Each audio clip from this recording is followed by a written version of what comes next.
هذا الأذان الموحد أفسد على الناس عباداتهم، صلاتهم وصيامهم.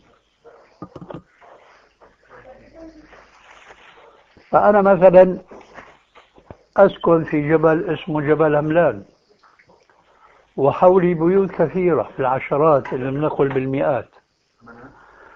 قسم منهم يرون الشمس قد غربت قبلي، وقد أجريت لأخواننا تجربة مع أخينا هذا أبو عبد الله عزت، تعرفون داره قريب من داره. هكذا ربنا ألهمني في إثبات كيف تختلف أرض عن أرض، تختلف.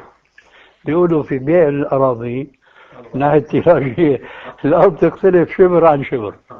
طيب، أخذت الهاتف وسلمت على أخينا هذا، وهو يبعد عني يعني مسافة 5 دقائق فقط، والشمس تكاد تغرب. شوف يا أبو عبد الله، حينما يبدأ قرص الشمس من أسفل يغرب، قل لي. قال لي الآن بدأ. قلت له لسه الشمس عندي طالعة. ليه؟ لأنه هو أوطن مني قليلا، قليل جدا. لما قال غربت الشمس عنده، أنا ما غربت الشمس عندي. وما الحصيلة من هذه النظرية؟ هو يجوز حينما رأى الشمس غربت أن يفطر، أنا لا يجوز لي. هو من أخبره بأن الشمس قد غربت فعليه أن يأخذ بإيش؟ بخبره. وأنا من أخبرته بأن الشمس قد غربت عليه أن يأخذ بخبري. وهذا معناه لو كان في كل مسجد مؤذن، وكل مؤذن يؤذن حسب التوقيت الشرعي، ما صار في هناك هذه الخطيئة الفاحشة حيث الناس يفطرون قبل غروب الشمس، فقد ضربنا لكم أمثلة آنفا.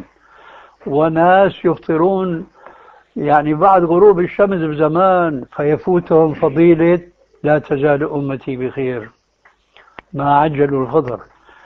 ولذلك فالأصل كل مسجد له إمام، كل مسجد له مؤذن، كل مؤذن يؤذن بالرؤية البصرية وليس بالتوقيت الفلكي هذا، لأن التوقيت الفلكي الأردن كلها في وقت واحد. يا جماعة عمان وحدة هذه ما بصير نعطيها وقت واحد، عمان وحدة، فما بالك في البلاد الأخرى، في إدلب، في العقبة، في معان، كل هذه لها مواقيت الخاصة. ومن العجائب كلام لا يقترن بالفعل. الروزنامة التي تخرجها وزارة الأوقاف بيحطوا الأواقيت وبيحطوا جملة ينبغي أن يراعى فرق التوقيت. من الذي ينبغي أن يراعي فرق التوقيت؟ هو عامة الناس ولا خاصة الناس؟ خاصة الناس. خاصة الناس عم يراعوا، بالعكس عم يحاربوا اللي بيراعوا. شايفين عبرة كيف؟ عامة الناس ما بيستطيعوا يراعوا فرق التوقيت أبدا، بل قليل من خاصة الناس هم الذين يستطيعون. لكن خاصة الناس الذين بيدهم الصولة والدولة يحاربون هؤلاء الناس الذين هم من خاصة الخاصة ويراعون التوقيت الشرعي، وبيقولوا إيش؟ هدول بيفطروا قبل الوقت، يعني قبل أذانهم. لكن أذانهم إيه؟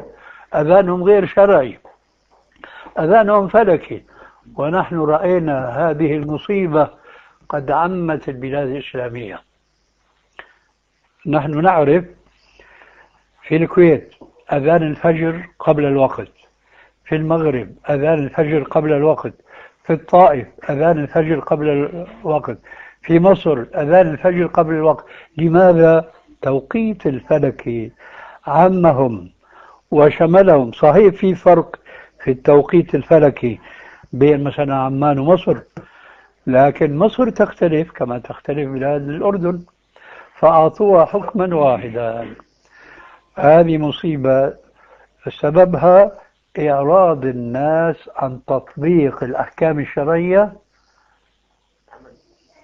عن تطبيق أحكام الشرعية وهي في يدهم. ثم بتصير الشكوى بإيش؟ أنه ما عم نستطيع نحن نغير القوانين. هنا تأتي الحكمة: أقيموا دولة الإسلام في قلوبكم تقم لكم في أرضكم. ما تستطيعوا تصلوا الصبح مع أذان الفجر، وما تصلوا الفجر قبل الأذان فتبطل صلاتكم. ما تستطيعوا أن تفطروا مع غروب الشمس ليس قبلها وبعدها.